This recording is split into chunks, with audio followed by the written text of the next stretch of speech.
Today's video is a little interesting because it's sort of like a part 2 to the video that I posted before this, where I am showing you guys a closer look at a spread that I created by putting the first page that I did and completed in one video, and then the second page, which is this video, in an entirely separate video.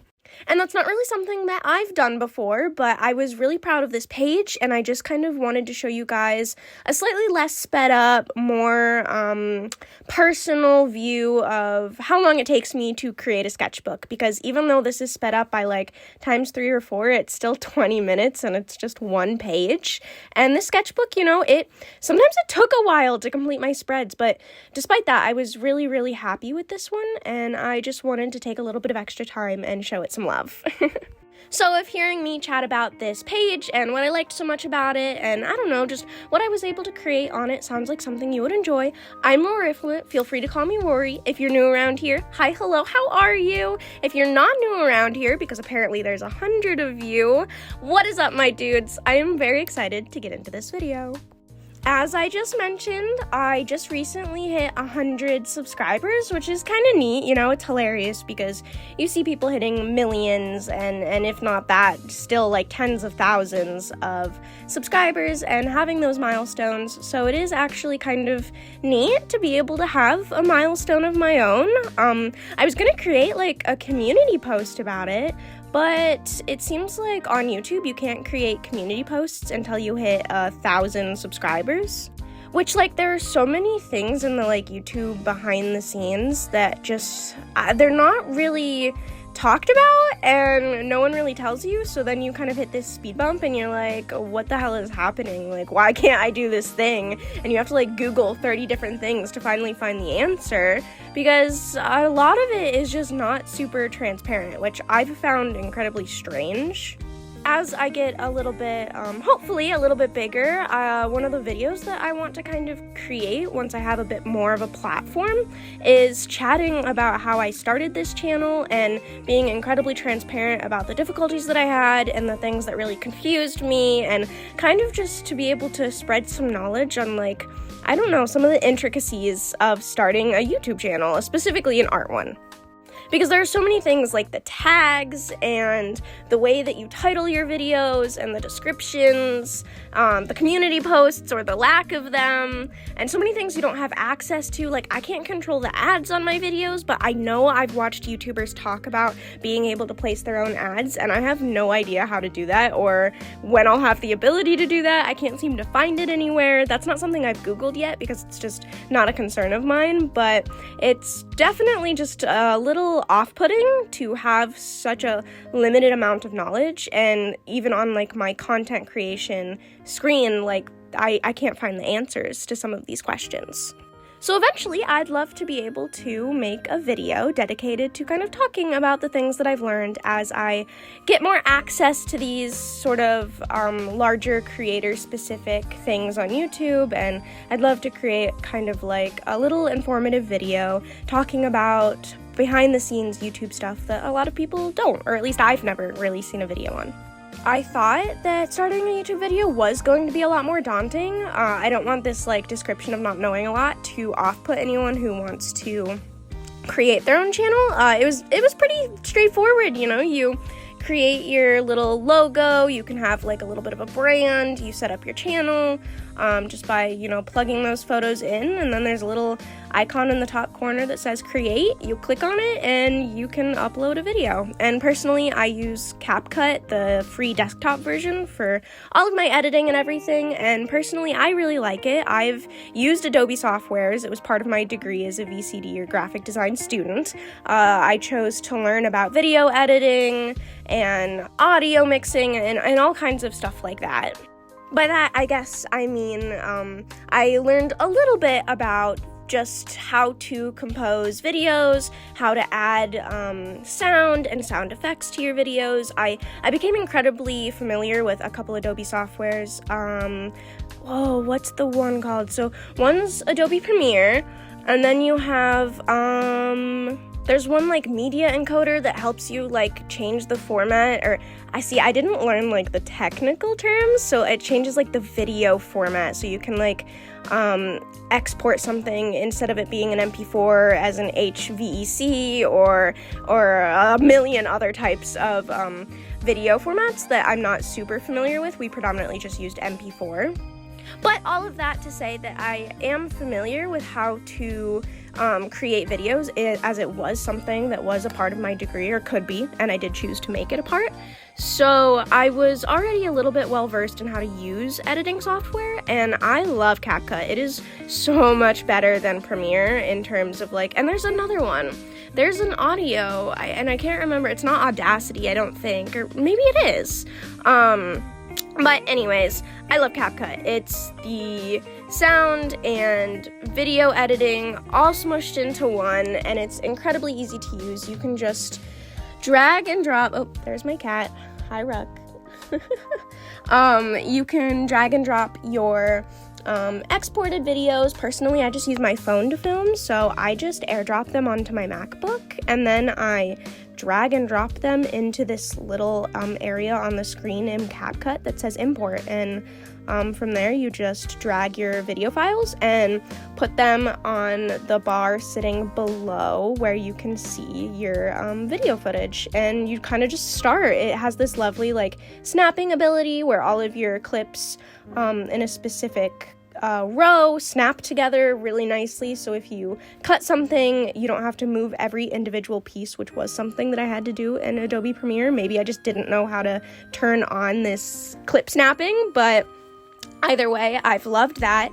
I find the icons really easy to read and understand, and overall, it's just much more of a user-friendly experience. I find the UX design in CapCut to be actually surprisingly better than Adobe, but personally, I have a lot of beef with Adobe, not to ignore what I'm doing in my sketchbook right now, but I spent 3 years, because I graduated a year early, focusing only in Adobe softwares, and later I was able to, focusing in illustration a little bit more, I was able to introduce Procreate into that, but my degree was set on Adobe softwares, which makes sense. It's an industry standard, excluding like UX design, which is things like app design, which may also use, instead of Adobe XD, it might use Figma, which I also have experience in. Anyways, I want to make a whole video showing you guys some of the things that I created in school, because I'm really proud of them, and I really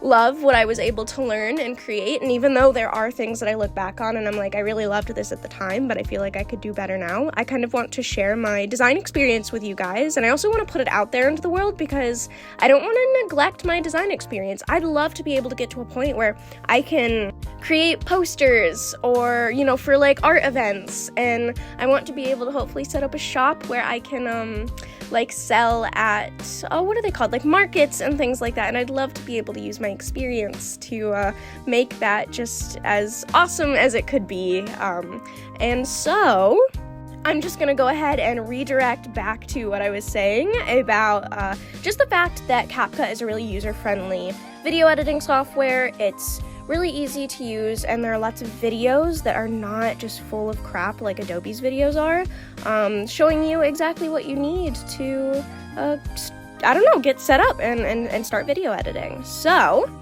with all of that being said, on the screen here, I'm just drawing some little guys, just things that I absolutely love to draw. I have a little fox who I'm really happy with. His big curvy belly makes me laugh, and he's got a funny little look on his face. And these like echidna-like, armadillo-like creatures I'm also drawing, and I love them. This green one in the middle, I had so much fun with him, and drawing those little highlights, or I should say painting those little highlights on his like scales was so much fun. I was having a lot of, I guess I was just feeling very confident in my ability to layer gouache onto these guys and not totally fuck them up, which is really nice. As I mentioned in the previous video, I'm using handmade watercolors, which always are a bit, or I shouldn't say always, but notoriously are more opaque than like premium, professional watercolors. That's the word I'm looking for. And so, because of that, they kind of act a little bit like gouache as well, in the fact that they do have an opacity to them that you need to really water down to use like watercolor, but then when you use them at their full opacity, they actually have the more vibrant, deep version of their color, which is very similar to gouache. But as you can see on the page, I am integrating a little bit of like smaller details into these little echidna creatures, and I'm really, really happy with that. I want to take that and really hone in on that in my next sketchbook, because these little details, I don't know, sometimes I feel like I rush through my sketches and then I'm not happy with them, and it's like, well, that's because I didn't take my time with them, you know? I want them to be their own little finished doodles, and I like how crowded the spread is, but I think I could even push the overlapping way more similarly to what I did on the other page of this spread, but even then, I kind of want to go full ham and just really pack a page full of sketches and ideas, very similar to the way that Gel Arts packs their sketchbook spreads, just absolutely full. I don't know that I want them to be quite as fluid and like loose. I don't know, maybe I do. I'd like to make sure that I can have a little bit of structure in the spread still, and I'm just very curious and very excited to play with the overlapping and being, I guess, a little bit more expressive with my sketches. Because at the end of the day, that's what a sketchbook is supposed to be for, and I don't know, there was something about this one. I do think the size played a pretty big part. As I got a little bit more discouraged, I had to spend a lot more time on spreads that I was discouraged with, because it was a very big sketchbook compared to what I'm used to, and I don't necessarily draw the largest. So sometimes that posed a pretty serious issue where I didn't want to complete a spread and it took me days to, which is totally not what's supposed to happen. I prefer, and I think it's a pretty good practice, if you're going to sit down and sketch a spread, complete it in one go, because if you return to it, you might not like what you were sketching, and it might just be really difficult to get back into the groove that you were when you were originally sketching the spread.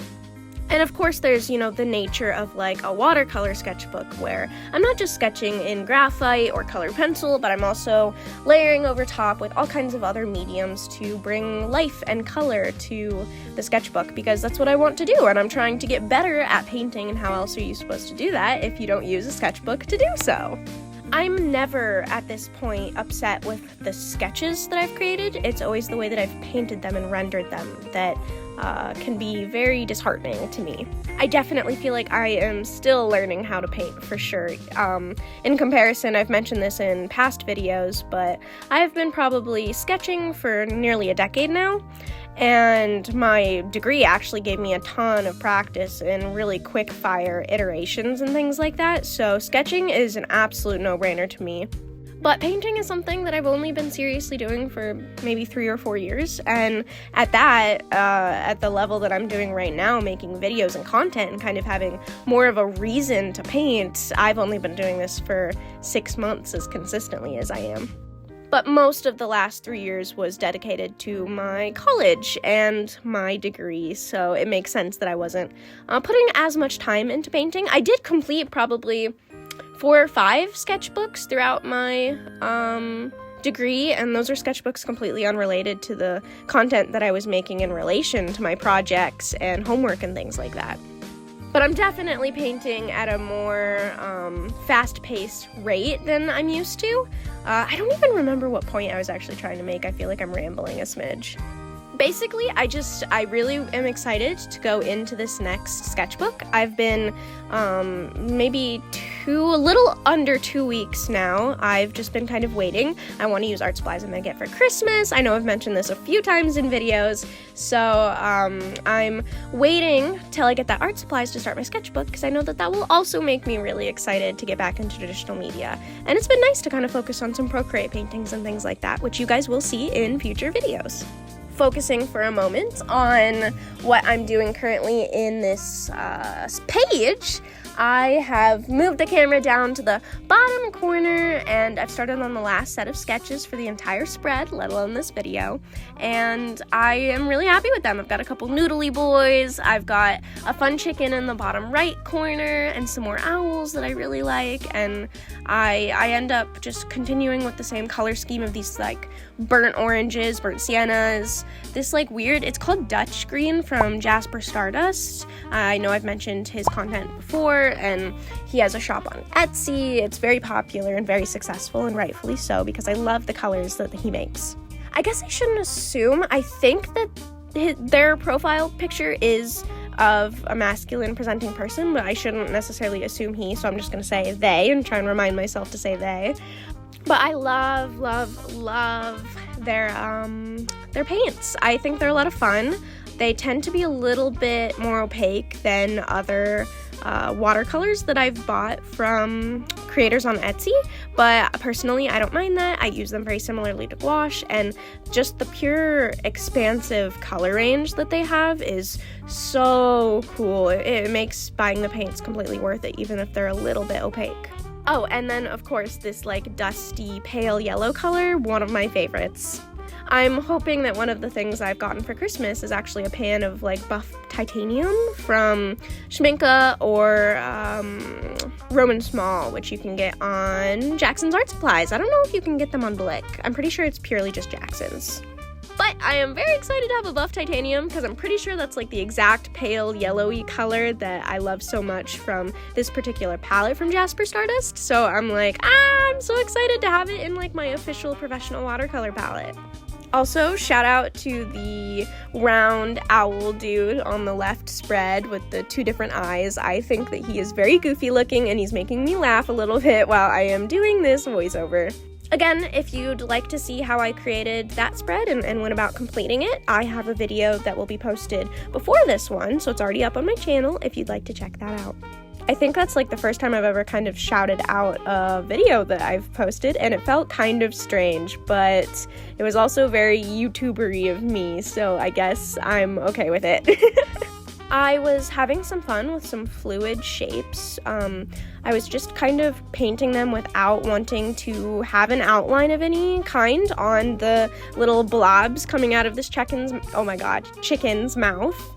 Or maybe they're falling into the chicken's mouth. I don't really remember what I intended, and I ended up wanting to kind of add some blobbies to this owl here that's kind of looking all judgmental and strange. I quite like the way that this little dude turns out. Again, one of the things I'm also focusing on is just the tiny details. I'm trying to go into my noodly boys and give them small details on their backs and bellies. I'm really trying to capture what I loved about those little echidna creatures and the small details that I was able to get on their, I guess just their form, honestly. The scales, the texture on the scales, the gouache that I ended up adding, all of it really came together to create a little doodle that I was really proud of. And I want my little noodly guys to be the same way. Being really conscientious of the paint strokes that I'm creating, I'm using, a flat, not angled, small brush. I think it's like a size 4. It's nothing huge. It's gotta be bigger than a 4, maybe an 8. And I'm also going in with my Copic markers to add some harsh lines to my little doodles to see what else I need to add to them to kind of finish painting them and complete them. I feel like adding the Copic marker is oftentimes one of my favorite parts.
You can see I end up making a little bit of a mistake on my owl that I was just talking about, the burnt sienna colored one, and so I end up just going in with a little bit of white gouache because white gouache is the fucking savior of everything, and if you put it over top of a mistake, it will literally obliterate it.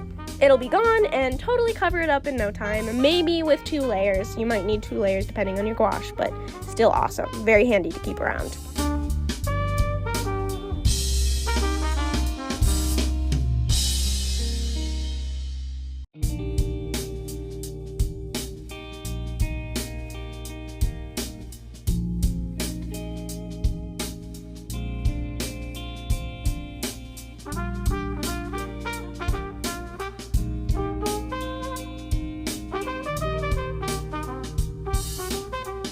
I end up adding these little spots on the noodly boy that's in the bottom left corner, and I really like the way that looks. I feel like it gave him a little bit more visual interest, and the spots, you know, having like the different sizes and that contrast really help you want to kind of look at him, and I kind of just liked the kind of leoparding, I guess, that I ended up putting on his back. I thought it was a lot of fun, and I'm just kind of trying to focus on those little details that I can add, I guess, to my doodles, and I want to really keep this in mind as I start my next sketchbook. It's definitely nice to be excited to make art again, because it's been very disheartening, which I do cover a little bit more in the first video, but it's been really nice to take a look at these last few spreads that I did in my sketchbook and talk about the things that I actually am really proud of, and just kind of show them off here on YouTube and to my community, and prove that not everything that I do is stuff that I don't like. I would just personally like a little bit more of it to be sketches that I'm proud of, and I'm hoping, again, next sketchbook, fresh new first page, hopefully I can start off on the right foot and really create a sketchbook that I'm proud of.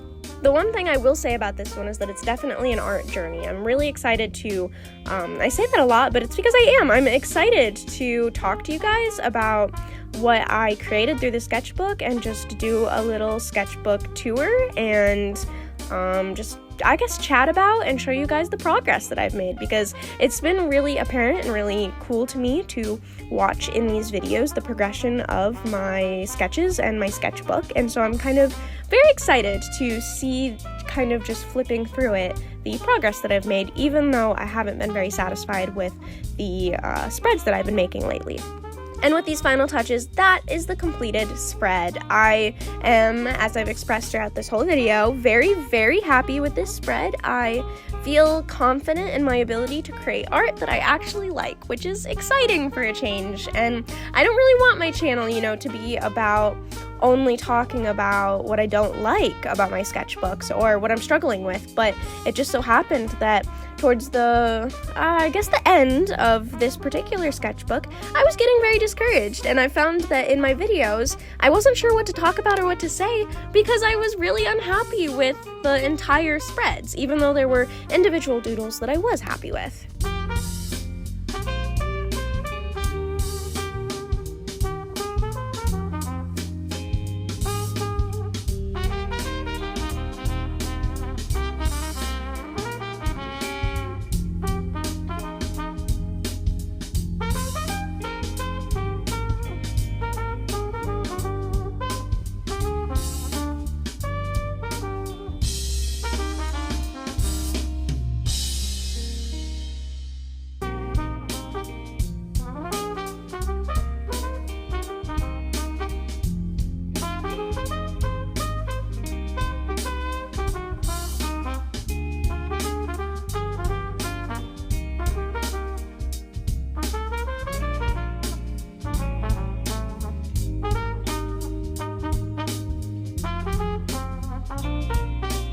And I hope to be able to use this as a jumping off point to create more consistently art that I'm really proud of and would like to show you guys and talk about.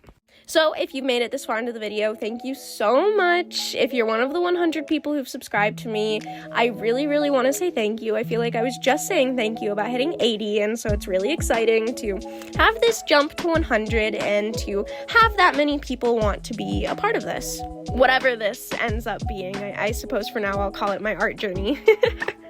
Hopefully I'll get to talk to you guys in the next one. Bye!